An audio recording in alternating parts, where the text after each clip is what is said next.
Manipur ki Deputy Chief Minister Oiriba si Mahak ki party NPF Khak ki Natte famasi Naga Meeyamgini haina Deputy Chief Minister Losii Dikho na phongdokre wafama singasi pangthokiba paumai Naga nautumai mi PNNM ki nipan suba General Conference ki thoramda Mahak na phongdokhibani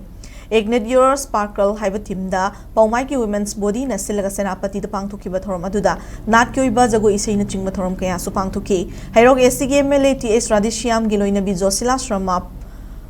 Pausu Saruk Yakiba Thoram Aduda, Deputy Chief Minister Losii Dikho na hai, asigumba conference asina kunai asigi ahong mamadi kumang chawshinba kaya bumayek sing na utok pangami. Conference asida pangtok liba, Thoram kaya asina lanay miyoy amadi kunai asida maru iba pauzil amasung para kaya kanghan bada chobu mating oiri. Ngasigi conference asida masing yam laban nupi sing na Saruk Yaba asi, amato oiba amasung, nung si chanana hingmi na bagi achoba kudamni. Afaba imong amadi kunay amasem gatpada nupising na chobo thodang lay ngasi Mahak na Manipur ki Deputy Chief Minister Oiriba si Mahak ki party Naga People's Front Khak ki Natte